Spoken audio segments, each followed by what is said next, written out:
915 Talk is a production of Desert Voice Media. You can visit desertvoice.media to learn more. 915 TALK. The world is looking at El Paso. What will we say to the world? From the KELP studio in El Paso, this is 915 Talk. And now your host. We're on this educational journey. Yes, sir. We're learning about El Paso. We're learning about the borderland. Yesterday, we had an ophthalmologist on. We learned about the cornea. Yep, we did. And tell me about the cornea, Dr. Del Norte. Yeah, so we learned that it's the window, the little glass right before your eyeballs as you see into your eyes. So it was very, very detailed. I was very surprised to learn that. Yeah. Sounds about right. And we've had some politicians on recently. Yes, learning about attracting business to the region. Yep. And in all of this, Dr. Del Norte, in all of this, I hark back to my favorite episode of 915 Talk. Ooh. You weren't around back then, I don't think. No, I don't think so. I mean, you were alive, but you weren't running the board. Yeah, exactly. Yeah, and it was my favorite ever episode, I think. Oh, okay. But we're not supposed to have favorite, well, except for when my wife came on. Second favorite. But we had this guy in, and the name of the episode is That Boy Was Me. And it was with a guy named Joe Hankins. Yeah, okay. And I'm kind of bearing the lead here, but he's here in the studio with us. And then we have another special guest. Do you know why he's special, Dr. Del Norte? I might know, but I'll let you say it. Okay, he is the unique expression of an endlessly creative God. All right. Yes, Right on. We're going to hear from him. He's possibly the youngest guest we've ever had on. Oh, okay. Yeah, I think so.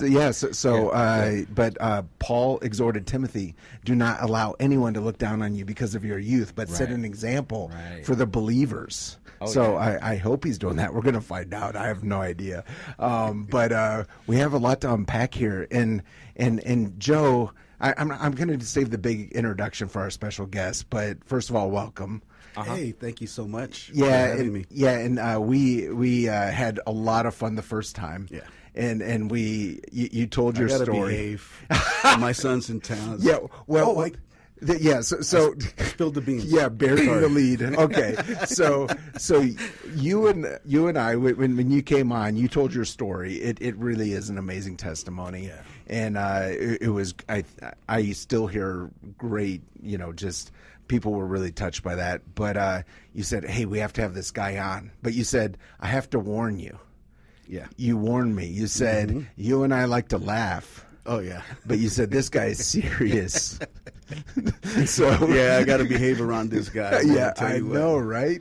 And by the way, it is blustery out there, so I hope people are driving safely, right, Doctor? Yeah, I hope so. Yes. Yeah. I think everyone's getting these text messages all day, and I was surprised. It says, when the visibility drops, pull off the road. So I understand that much. Okay. But then this is what my emergency alert from the National Weather Service says. It says turn the lights off. Oh wow! Whoa! So they could crash you even better. Well, I mean, it was you won't be able to see at all. It was the opposite of what I thought. Yeah, me too. So I do want to mention that we are on Facebook Live. You can look for KELP Radio on Facebook. 915 Talk is the channel on YouTube. Yep. And if you know why we're supposed to turn the lights off, please put that in that comment section. I'm just on an educational journey. I'm just here learning with the rest of us. Yes. Anyway, that is totally not the subject of our program today. But I think everyone's thinking about that dust storm out there. We are having a record-breaking year on dust storms, which is not the records we're looking to break, right, Joe? Oh yeah, it's not. But we learned to have a positive outlook regardless of the weather. So again, we do have a special guest with us. He's this is fun. He listen to this, Doctor. He works for a crane company. Oh, wow. Yeah. Which I do think we need to find out about, yes. what about that. Okay. We're not going to spend the hour doing that, but he's an athlete. Nice, yes. a college student, and he's going to be playing baseball in college. Sweet. Yeah, so we're going to find out about that journey together with his father. So it's Joe Hankins' son. Wow. Yeah, right here in the studio. So without further ado, right. wherever you are, maybe you're listening to 1590 AM over in Fabens, 95.9 FM up in beautiful Chaparral, New Mexico. Maybe you're listening to 89.3 FM in Hatch, New Mexico, or Old Mesilla. Or maybe you're somewhere around the world streaming KELPradio.com. But wherever you are, let's give a very warm Borderland welcome to the one, the only, Zion Hankins!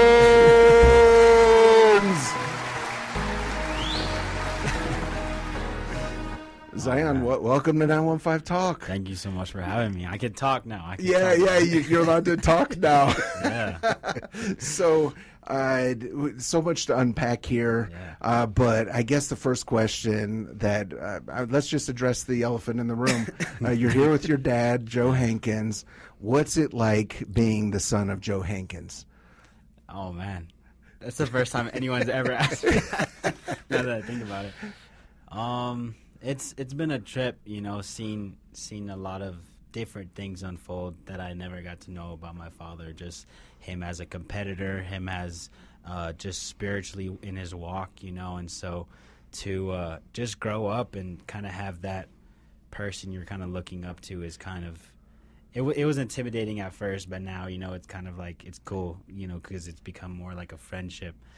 Someone that I would call and talk to more, and I would tell a lot of people when I was at school the only time my phone rings is my dad. Cause I don't have a girlfriend or nothing, so it was just like my dad calling. Right, everyone else Free is advertisement right there. He doesn't have a girlfriend. No, That's but funny. it's been really cool to look up to him and kind of just. I mean, he set the standard for me when I know he didn't have someone to look up to. Right. So I'm very thankful to. Yeah. So, Joe, we talked about this in the first time you came in, but you grew up in Juarez. Yes. You were selling chicles on the bridge. And we're not going to go through that whole thing, but you ended up in El Paso. Yes. You ended up playing football. Yes. And NMSU, the smallest defensive lineman in Division I in the nation, right? Yeah. Yeah, and not to brag because it wasn't me, it was you, but you were the strongest high school teenager. In Texas. Yeah. So that's pretty cool. Are you keeping up with that level of fitness, or where are you at, Joe? Well, funny story is that every time I would go into the gym, I would always laugh at those big guys on the treadmill and the elliptical. So guess what I'm doing now? That's great. Yeah, we're all doing what we can do. But you have this whole football kind of legacy. Yes. And then you have a nephew. Yes. Dion Hankins, who's kind of he's a football legend here in El Paso. Went to UTEP, and then he just signed with the Bears. Is that right? Yeah, he the just Chicago signed with the Bears. Bears. Yes. So that's something to be proud of. Yeah. But I have to ask the question, Zion. You come from a football family, and you're playing baseball. Yeah. What happened? It definitely wasn't by my choice. Okay. It was the Lord kind of telling me what I have to do. Because when I was in 4th grade, I was playing soccer, and a kid slid tackled me, trying to get the ball, and I fell, kind of did a cool roll, I thought, and I didn't think nothing of it, brushed it off, and I went to the restroom, and I started urinating blood. Wow. And I was in the 4th grade. In the 4th grade, yeah, in elementary. I went to Tom Lee Elementary there in the Northeast. And I didn't want to go to the nurse because she was a woman, and I was like... Oh, right. Like, yeah, of course, you're embarrassed. It's 4th grade. Yeah, I didn't want to make anything weird, Right. So I kind of just kept it to myself. And on the way home, me and my mom were driving, and she was asking about my day. And I was like, oh, by the way, Mom, like, my pee was red today, and she, she like yes. So anyway, Mom, one fun fact about today.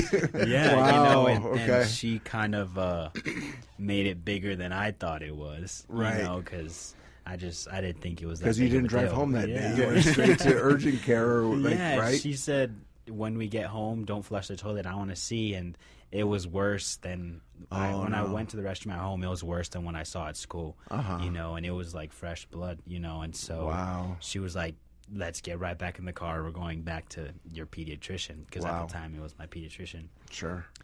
And I don't know what I had to drink that day, but they kept asking me to pee, and I was able to pee, and so I was still able to go.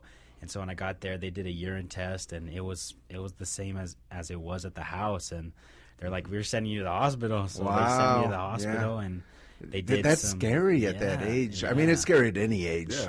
but especially when you're little, because you don't have any context. Well, I guess for me, it was more just like, nah. Okay. All right. Like it was happening to me, but I don't think Right. I could process Right. what was You're going on. just following wherever Yeah. Mom takes you. So Yeah. you're on your way to the hospital. Yeah, so we got to the hospital, and they did an ultrasound, where they do on the pregnant women, and it turns out my kidney was shaped. It was shaped like a broccoli. It wasn't shaped like a bean. What? And so I guess it was just born. I was born like that. Yeah, and this is where I say that nothing on this program is in any way to be construed as medical advice. but this is for informational purposes only. But your kidney should not look like broccoli. Yeah. So that was the way you were born. I It don't wasn't know. like trauma, or I don't think so. Okay. I think I was born that way. But yeah, and they long story short, they told me I had to take it out. We went to a doctor by the name of Dr. Latif. He was the only kidney specialist in the area. Dr. Latif. Dr. Latif. He was over there. He had like, amazing eyebrows. no, they were like wire. That's what I always look for in a doctor. No, and so he was like, we definitely have to take it out, because they did a test, and it was only working like 2%. Oh, wow. And my right one was working complete, like 98%. You Okay. know, and so my parents didn't want to act so quickly, so where was it, Dallas or Dallas, Houston? yeah. We went to Dallas to the nearest other kidney specialist, and Okay. long story short, they said the same exact thing, Right. and they're like, we got to take it out. It's not working. Well, I you know? understand what your parents were saying, because you want to make sure, because once that kidney comes out, you can't Yeah. put it back in later, right? Yeah, and I have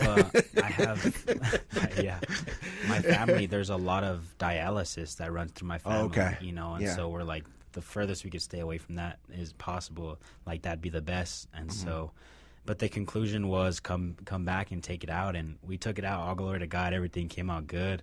But at one of the checkups, he was like, all right, no contact sports, no football, no boxing, no riding a motorcycle, no hockey. And that destroyed me. That's so big part of my testimony. Right. Yeah, I want to jump into that. But Joe, what was it like for you as the dad watching this happen? So back then I was a school teacher and a football coach, and as soon as my wife called me, I rushed to the hospital, and so I met with them at the parking lot, and one of the saddest moments of my life was seeing all three of my kids just holding each other, crying, because we didn't know at that point what was wrong with Zion. Right. Like, he's bleeding. Is he going to come out alive? Yeah. And so my older daughter, and she's like a mother bear. I mean, she embraced my son and the younger one. Yeah. And just seeing that from a dad's perspective, I'm like, Lord, I could work all I want and make as much, but I can't control what's going on with my son right now. We really need your help.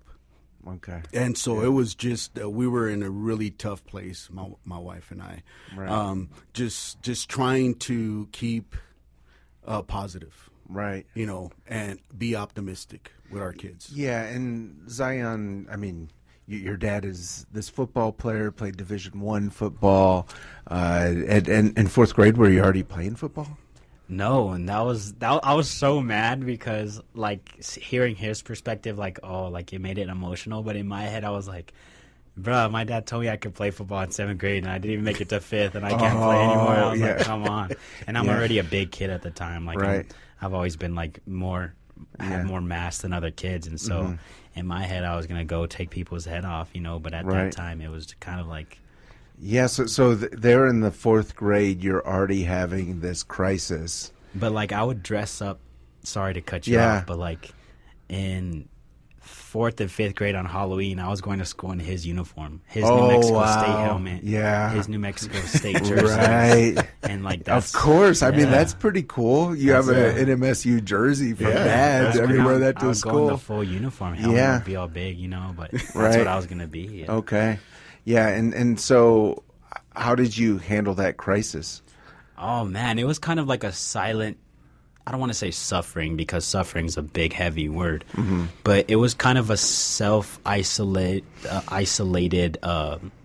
experience that I went through.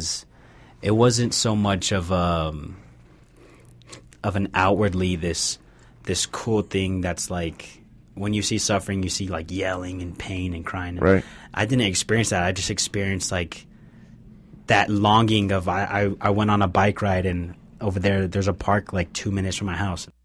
Like 18,000 football teams that practice there, and it's like I can't play on any of them. And then I go to middle school, and Joe Hankins is tearing it up at Parkland High School. Yeah, your cousin. And it's like, Hankins? Yeah. Dude, you're huge. Come play for me. And it's like, what do I say? Like, you know, and so it was kind of like that constant stab in the heart that's like, but I always had hope. I always had hope. But it wasn't until fairly recently, maybe like my junior year, that I was like, I'll probably never play. But yeah, like even my 8th grade going to freshman year of high school, I was out there working summer workouts with Parkland High School's varsity, training with Dion and doing all the conditioning and all the strength, and then it came to the day that they handed out helmets, and it was like, all right, I'm done. Wow. And it was a tough pill to swallow. Sure. You know, especially just being who I was in the Northeast at the time and being a bigger kid, you know, and it was definitely a shot at me because that was my identity. That's who I was going to be. Right. So. Yeah. No. That's a huge statement. And I definitely want to dig into this more. If you just joined us, we're with Joe Hankins, my good friend Joe. He's now a second time here in the studio on 915 Talk. Former NMSU football, but now he does business insurance, which is super cool. And recently ordained deacon at First Baptist Church. We got to pray for First Baptist. Super fun. And his son Zion, and we're just talking about his journey. I think it's so important for us to hear these kind of stories because so often we only elevate and amplify a story that's completely finished and has been victorious the whole way. And so many people listening are going through it right now. And it's actually more encouraging to hear this than the super success story on the other side. So I know you're still on a journey, Zion. We're going to get into that. But this is your daily reminder that 915 Talk is a production of Desert Voice Media, listener-supported Desert Voice Media. And we really thank you for listening in. If you want to listen to this conversation or any previous episode of 915 Talk or watch one, you can go to the website. It's desertvoice.media. That is the website, desertvoice.media. Really appreciate you listening. We're going to go into a break. Do not touch that dial. We'll be right back. Don't touch that dial. 915 Talk is listener supported and is a production of Desert Voice Media. That's right.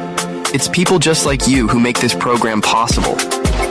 Together with Desert Voice, you can learn how to better serve our neighbors and pray for our community. To become a Desert Voice Media partner, you can visit desertvoice.media. That's right. That's the website, desertvoice.media.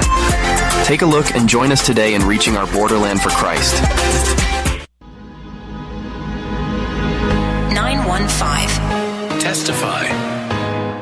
I actually wasn't giving all praise and honor to God or Jesus Christ. But little by little, I started seeing things that were just not right. And it was by listening to your radio station. The Bible is what made me realize I was a bad and evil person. I was wicked. I would like to tell you how I came upon this station.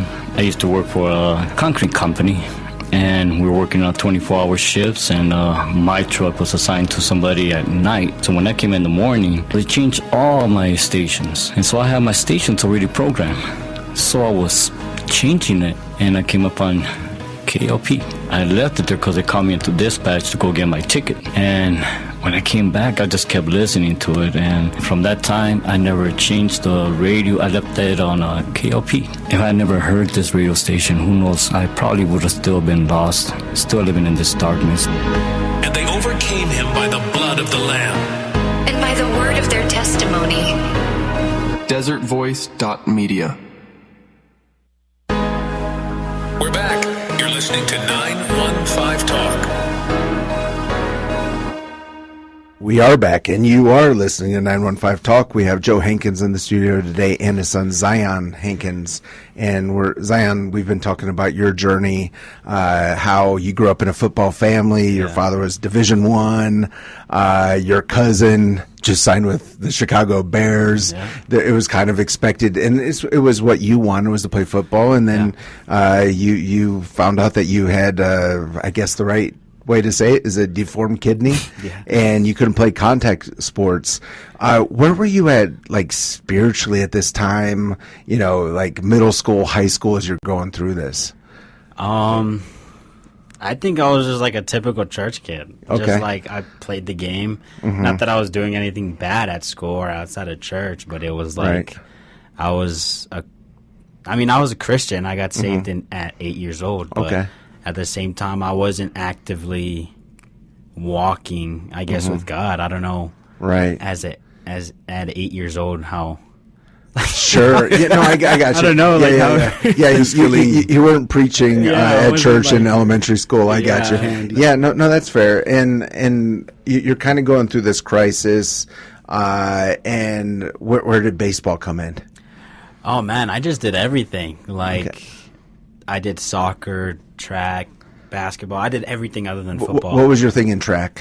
Your Believe it or not, I used to run the 4x1. 4x1. Okay. Believe it or not. Yeah, I ran the 4x1 and I threw javelin, shot, put. Okay. Yeah, threw discus you're a big guy. in middle school, That's cool. Yeah, and so you were just playing everything, and baseball kind of just came to the top. Yeah, it was at the end. I actually fell in love with band, like in middle school. Okay. I kind of got into that. Yeah. But jumping around I went to 3 different Wait, did you say band? Yeah, band.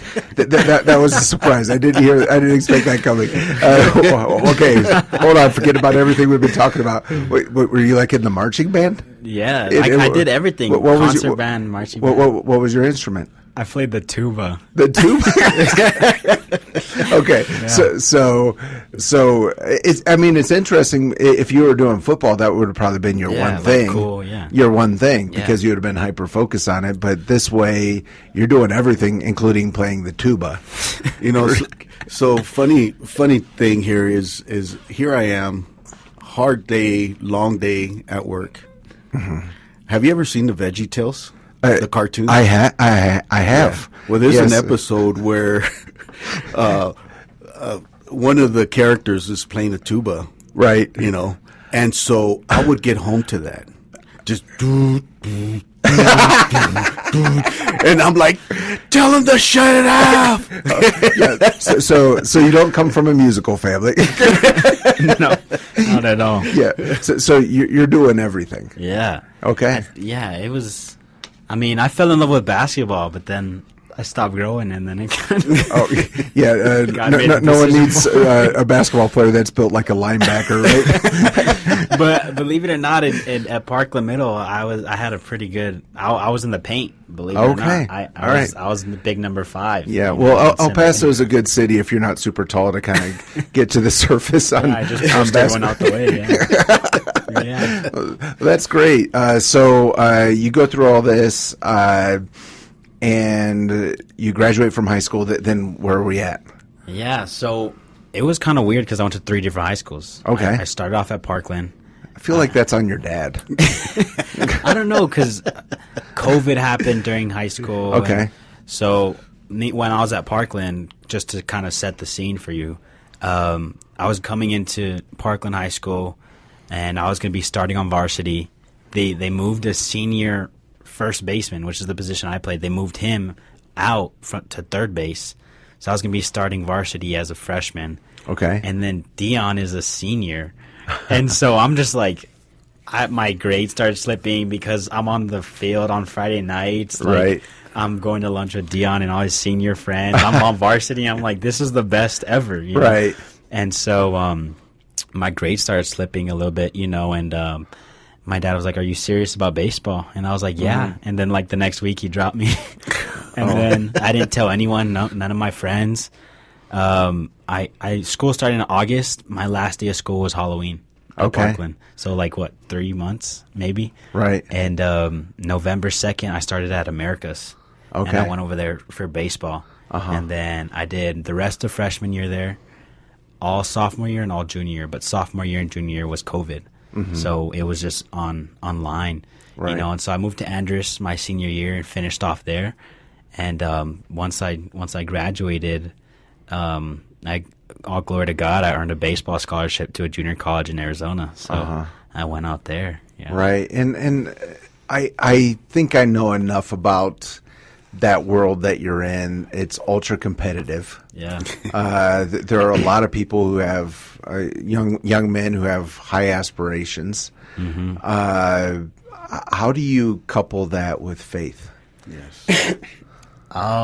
That's a good question. That's something that. Well, that's why I'm here, to ask good questions. It's been something that I've actively had to work at, because in my head I'm trying to represent Christ, and Christ is all loving and forgiving. Right. But I'm also an athlete, and I want to win. And Christ says to run the race to win. Right. And so that was something that I kind of juggled with at junior college. And so I think now it's been like, Lord, you want me to be the best at whatever you have put in on my heart, and God resources what he requires, and if God's sending God resources what he requires. Yeah. So if God's sending you in a direction, he's going to resource you with whatever you need to go full on full throttle that direction. Okay. And so, I've just been like, you know what, Lord, I'm going to work my butt off, and whatever you put on my heart as my drive, I'm going to be the best at. Yeah. So you're a pitcher? No, not anymore. Not anymore, because I was watching something, maybe your Instagram, where you were throwing these baseballs against the wall pretty hard. I was glad it was a padded wall, not a person. Yeah. No, so my dad always told me exhaust all your options, so I'm left-handed.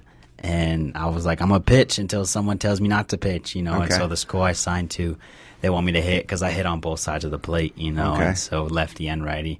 So they just want me to hit. So is that like pinch hitting or? No, switch hitting. Switch hitting. Switch hitting, yes, sir. Okay. And then you're like outfield or? Outfield, first base. I'm kind of limited because I throw with my left hand, but I could play outfield or first base, yes, sir. Okay. And you're ambidextrous? Is that what you're saying? You do? I don't know, because I throw with my left, I write with my right, I kick with my left. So I guess so, yeah. Okay. I'm kind of everything. I mean, that's pretty cool, right? Yeah. And what college are you going to? I'm going to the University of Houston, Victoria. University of Houston, Victoria, Texas. Okay. They have a good baseball program over there? Yeah, actually, they're at a regional right now, playing to go to the national tournament. Okay. Yeah. So how does that work, like, in an ideal situation? Like, what's the dream? You do college and then like a minor league, or like how does that work? Oh, it's a process. Yeah. I mean, the dream was obviously to go to the highest division, which is Division I. Okay. I wanted to go to Texas Tech. Texas Tech was the dream school, but I guess the Lord just had different plans, and so I'm going to NAIA, which is like a little bit lower of a division, but I have the still opportunities to get drafted and still play professional. That's super cool. So a lot more to jump into here, but we have Charlie One on the phone. Charlie One, how you doing this afternoon? Doing good, except if you're out on the freeway, if you're out in those dusty conditions, then not doing so good out there in the dust. I want to get to this. The strong winds, dusty conditions right now have very poor visibility, especially those open areas such as Americas to Horizon, Horizon to Americas, poor visibility here. Then I'm looking at Schuster and Executive, that area right there, open area right there, dusty conditions, very poor visibility, along with Yarborough and McRae. Now, Yarborough and McRae, with the poor visibility there, has that traffic moving very slowly right now. There's cautious driving right there and moving slow, but it's kind of stacking up right there. Yarborough, McRae, that's usually a busy area, but throw in the dust mix right there, and that just makes it for a very slow-moving traffic. I want to get to the crashes. I-10 East at Loop 375, we have a crash. That's on the right shoulder, but looky-loos going on there. Central. Got to watch out for those looky-loos. Yeah. Gateway East at Yandel, we have a crash. West Side, South Desert and Rubalcaba on a crash. Artcraft and Northern Pass on a crash. So the culprit today, just like yesterday, is going to be those strong winds and very poor visibility. I'm looking at right now I-10 at Executive, poor visibility right there. So just use extra caution this afternoon, Andy. Charlie One, we're all getting these emergency alerts from the National Weather Service, and they say when visibility drops, pull far off the road, put your vehicle in park, and then it says turn the lights off. Do you know why we're supposed to turn the lights off? The reason they say to do that is because if you leave your lights on, the cars behind you are going to think that you're moving, and they're going to smash into you. Whereas if you have the lights off, they won't follow you like thinking that you're moving or something. So but it's to give or take, because it's very hazardous either way. You pull off the roadway, turn the lights off, but it's very hazardous either way, and that advice goes especially for those roadways where there's just two lanes or something like that. Because if you're on the freeway, how are you going to, with this, I'm looking at McRae Yarborough, almost bumper to bumper, all lanes, how are you going to pull over to the right and turn the lights off? I mean, the best you can do is just move slowly, cautiously, and it's not so bad where you can't see in front of you, but just move very cautiously. But if you, again, they say that if you turn the lights off and you get off the roadway and turn the lights off, then cars won't follow you thinking that you're moving and then smash into you. So yes, wisdom is dripping from your lips like honey today, Charlie One. Can you tell our listeners about the Daily Menudo? Well, that Daily Menudo, very delicious. It's always there. Of course, breakfast, lunch, and dinner special, but the Daily Menudo, delicious menudo right now that we have, Vivarito Cafe. Of course, today, they already closed today, but tomorrow they're open till 8 o'clock, 7 a.m. till 8 o'clock. You cash in on that daily menudo, very delicious menudo. It's going to perk you up and maybe make up for that dust that's already in your system or in your mouth right there. But that delicious menudo, that'll kind of help to make your day. And I can say just right now, just use extra cautiously this afternoon. Andy, back to you. Thank you, Charlie One. We'll talk soon. You bet. And we're back with Joe Hankins and his son Zion Hankins. We've been talking about Zion's journey, Joe. As a dad, as a believer, you see a son who's striving, pushing himself forward. What is your part in that? I'm going to say, before I answer that question, yeah, Charlie One sounds like a deal, man. Tell you what, I love El Paso. The accent, I bet my accent's pretty amazing as well. Charlie One he is a dynasty. Yeah, I know. There was a time when he would ride around with a walkie-talkie or a phone in his car and just be calling into the radio stations about what he sees. I mean, it's now we have the tech stock cameras. I think Daily Menudo, man. Yeah, the Daily Menudo. I mean, that is what brings us all together here in the borderland. That's but awesome. Yeah, Zion just. One of the things that I've seen in Zion is for me, I didn't want to sugarcoat anything.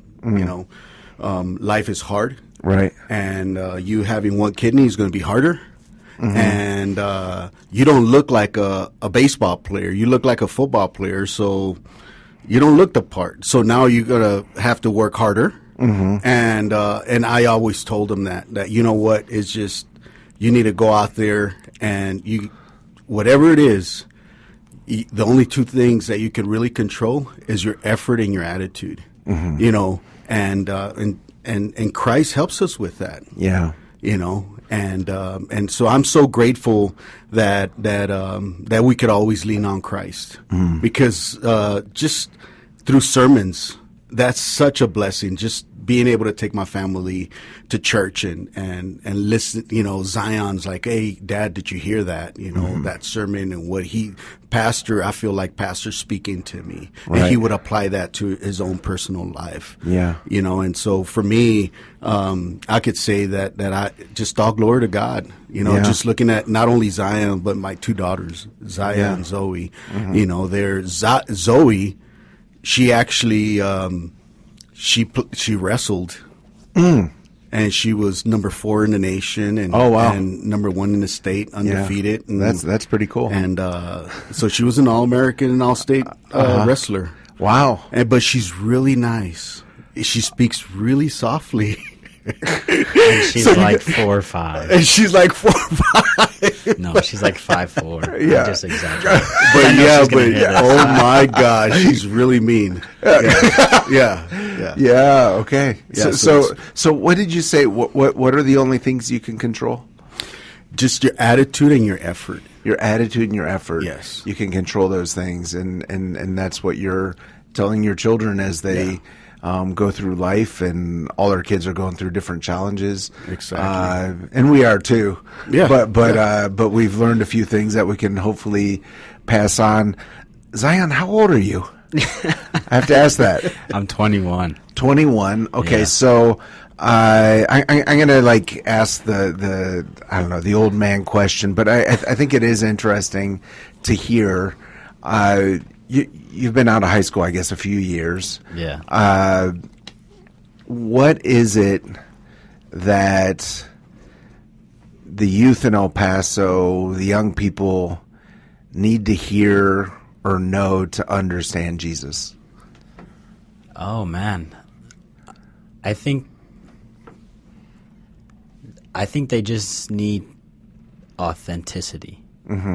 Because growing up in the church, I always saw people, and I always saw how they were trying to be all ethical and all like a just not real, you know. And for me, I saw straight through that. You know, I feel like my generation is they want real, you know. Yeah. And so I think for the kids now to come to the Lord, I think just be real with them, you know.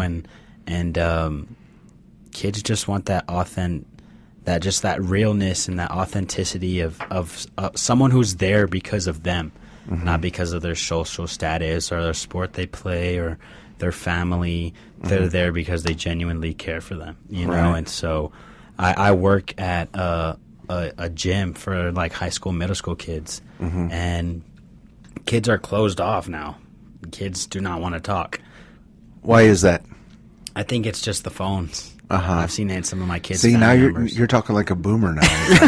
What was going on? No, that's my mom. Everything. I gotta watch what I say now. all the problems in the world are because of the phones. But I actually do, because I'm also a communications major. So I studied all like the different communication types and how artificial intelligence and how electronics are altering and hindering the communication styles, you know. And so I think just that constant being on your phone and staying in here, I'm pointing at my head for the listeners, staying in your head, you're not outwardly expressing anything, you know. And so kids just stay in their heads. And what I've had to deal with, that I work at a place called BIMO Elite, and it's a baseball softball place for high schoolers and middle schoolers. And Here in El Paso. yes, sir. Yeah. And it's the people who don't reach out, they're not going to get anywhere with them. But the by me trying to be there consistently and joking around with them and kind of just being who I am and allowing them to just see that I'm not a threat, and I'm just here for them genuinely, just to see them through their situation. That's when I start getting the joking around more and starting to laugh, and stuff. And so I think that's what kids in this generation want and need. Right. They just need that authenticity. They just need that person in their life who's just real with them, Yeah, love it. If you're just joining us, we're with my good friend Joe Hankins and his son Zion Hankins, just talking about particularly Zion's journey today. If you missed when Joe was on, you can find the 915 Talk podcast on any podcast platform. Just look for 915 Talk and search Joe Hankins. It was a great conversation. Or you can go to desertvoice.media. I do want to thank KELP Impact Partner, Caring Companions. If you have an older loved one, relative who is in need of some assistance at home, you can check out caringcompanionsep.com. I have some friends who use them. They're super happy with their service. Maybe you just need a break once in a while, and you can have someone just come to your house or your loved one's house and kind of help out and just give you a little boost. So that's caringcompanionsep.com. We're going to go into a break. Do not touch that dial. We'll be right back. Don't touch that dial.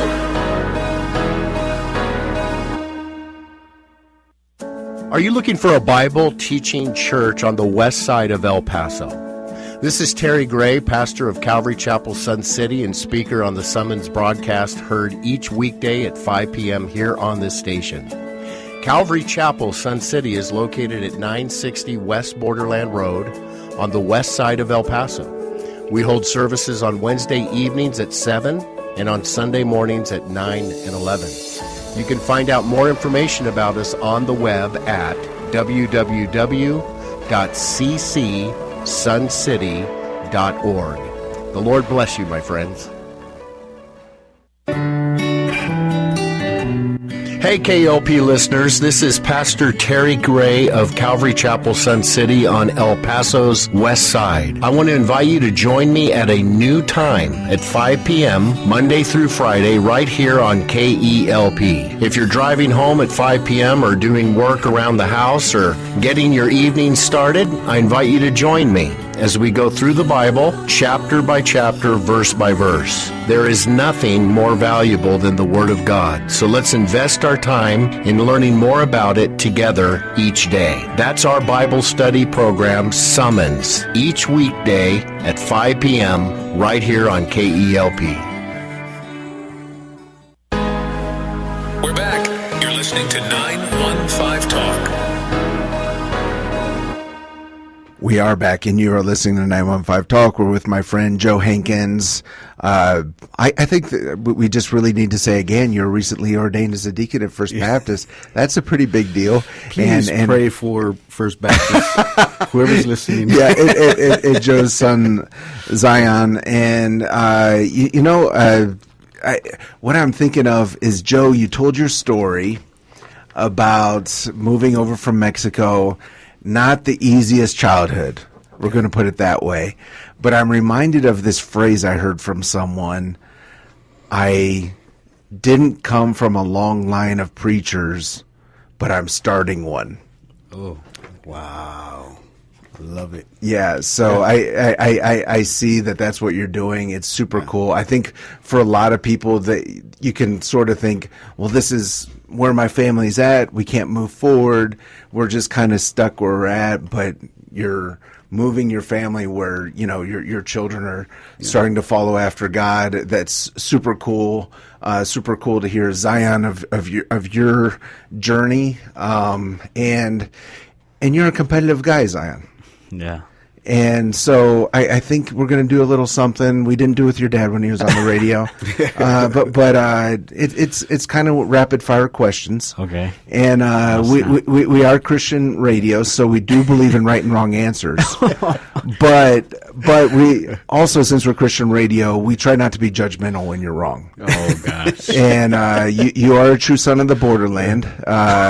And so, we're going to do our best not to judge you if you're wrong, and we're going to find out how competitive you are. So without further ado, Dr. Del Norte, cue up the lightning round.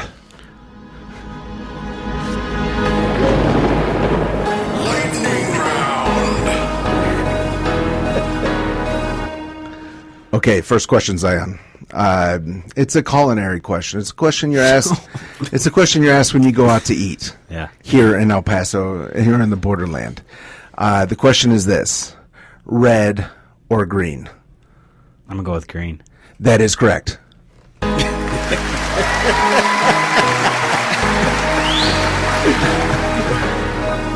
Yeah. So, do you have a favorite place to answer that question? I'm gonna have to say L&J's. L&J's, that is correct.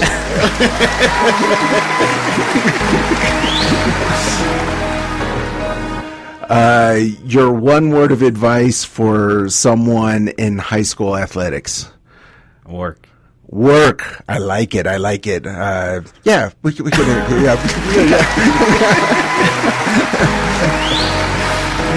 Yeah. I mean, it doesn't just happen, right? You got to get that work in.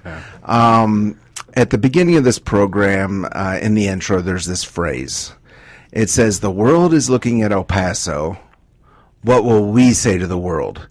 And I think that in the short time I've lived in El Paso, what I've seen is there's different situations that happen in El Paso. The national news media comes in, and they give their version of the events. Yeah.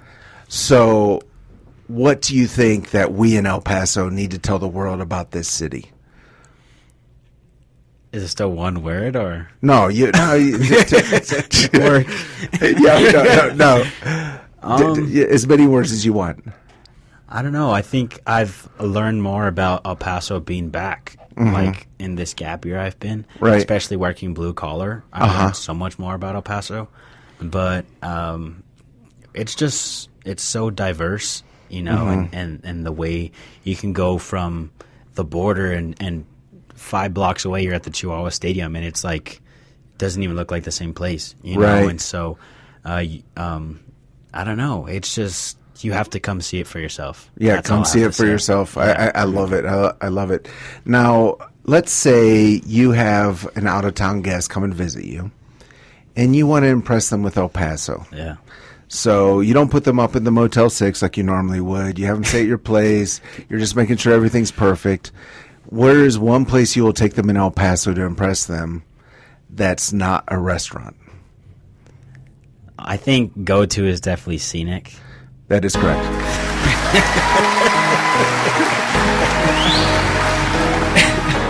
Yeah. What is it you like about Scenic? Why would you take them there? I'm big with lights. So like one time me and my family stayed in Vegas, and we only were able to afford a bed and a pull-out, I believe. And so my sisters got the pull-out, my parents got the bed, and I got the love seat on the couch. And so I feel like we're going through a little bit of healing right now. No, but it was actually really cool because I just flipped it towards the strip, and I just watched the strip all night, So for me, that's what I like, is just overlooking the city and the lights and just, I don't know, nostalgic, I guess. Love it. So let's say you're having a bad day. Things just, maybe you're training and it's just not one of those days. Yeah. What is your go-to Bible verse? John 13:7. What's it say? It says, you may not now know what I'm doing, but someday you will. Oh, love it.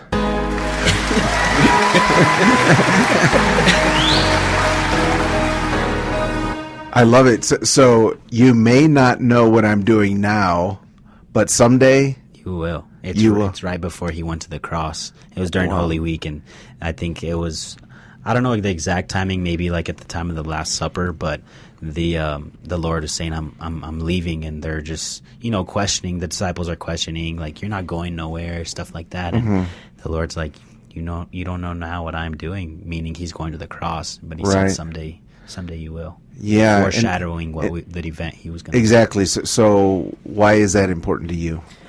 I think it just gives me a heavenly perspective. There was a quote that came to my mind this year, my gap year, and it's throne room mentality. And it's when you're at the feet of Jesus in the throne room, what's going to matter?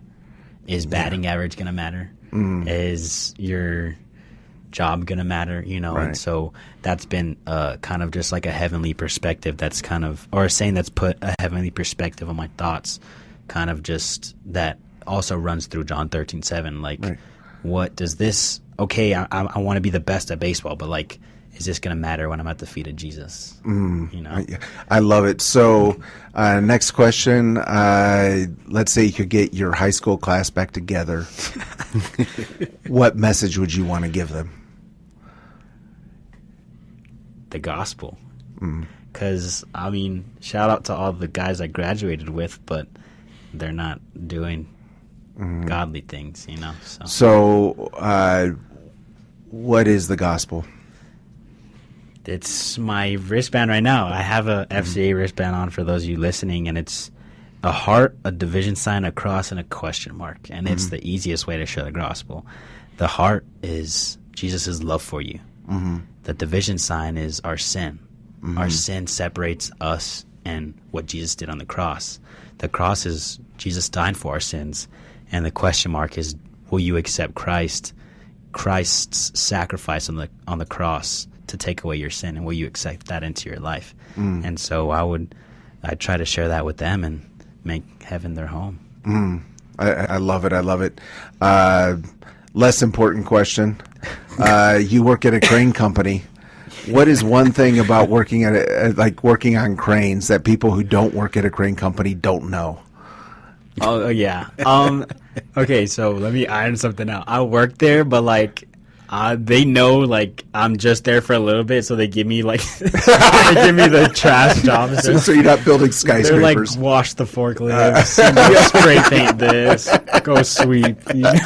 You know, so I work at a crane company. You know, and so I've been sent out to jobs. You know, so I'm a rigger, meaning I hook up different units that we pick up to put on roofs and stuff. So I do that, but most of the time I'm at the yard is where our headquarters pretty much. I'm at the yard washing forklifts or helping unload semis that pull in, because we are like a storage lot too. So we kind of store stuff. So a lot of forklift work, a lot of washing cars, putting gas. So it's not as glamorous as people make it out to be. No. So you spent some time, was it in Phoenix? In Arizona, in general. Arizona. I went to school outside of Tucson. Oh, outside of Tucson. So northeast of Tucson. It's about 3 hours and 45 minutes from El Paso. Okay. And it's about 3 hours from Phoenix. So in between Phoenix and El Paso. Oh, gotcha. We're just more north, going up to Globe. You know, and so out in the middle of nowhere at a junior college. What is one thing you missed about El Paso when you miss about El Paso when you're gone? I think just my family, honestly. Okay. I'm not, I mean, that's the right answer, but I mean, I know, tell me the real answer. But honestly, very expected. Huh? Honestly, I didn't want to come back to El Paso. I didn't. It was by the Lord that I'm back in El Paso. But honestly, I could say with my whole heart, my family, because I have really, other than my family in El Paso, my family could be in Dallas, and I would miss Dallas because my family, you know. So ultimately, it was just that and that timing with them, you know. But maybe just the Hispanic culture, I would say, other than my family. You know, it's very loving, especially working blue collar. I've got to meet a lot of Hispanic people, and it's just all love. It's definitely all love. Well, your dad's Hispanic. Yeah, I know. They don't believe me. They don't believe me. They do not believe me. But that's one thing, you know, when you ask Zion about El Paso, you know, that's one thing that really separates El Paso from a lot of cities is the people. Right. I mean, the love, the acceptance, it's first class. Yeah. It's really first class. Love it. And Joe, you were of course very active with FCEA for many years. You now see your children, they're all through high school, they're on their journeys. What is your prayer, I would say specifically for discipling young people in El Paso?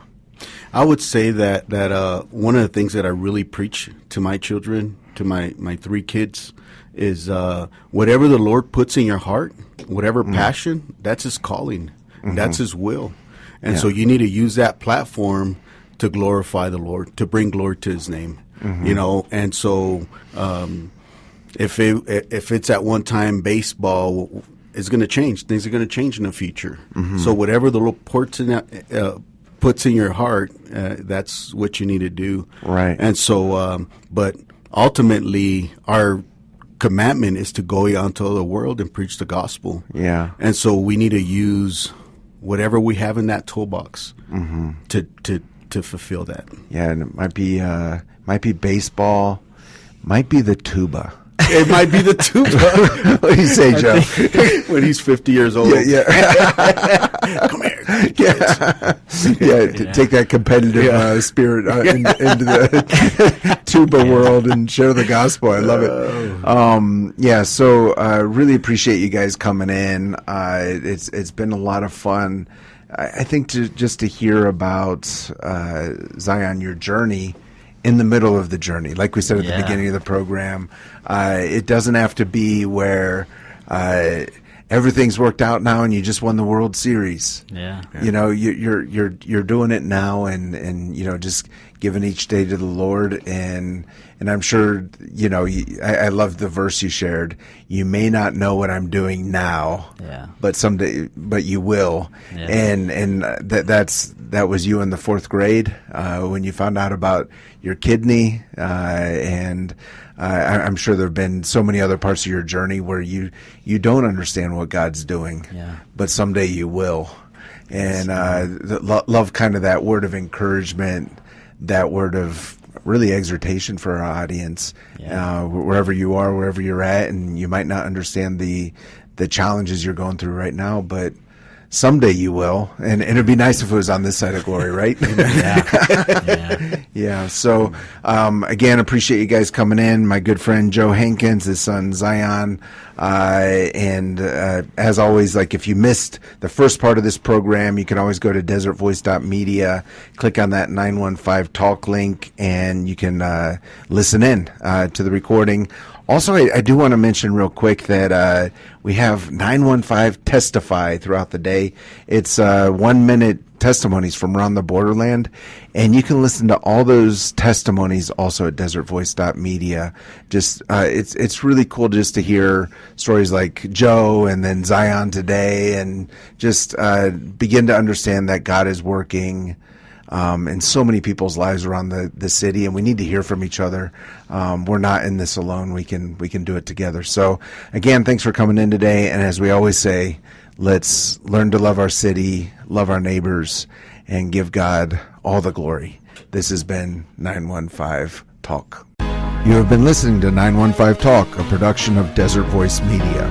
In order to listen to previous editions of 915 Talk, just visit desertvoice.media.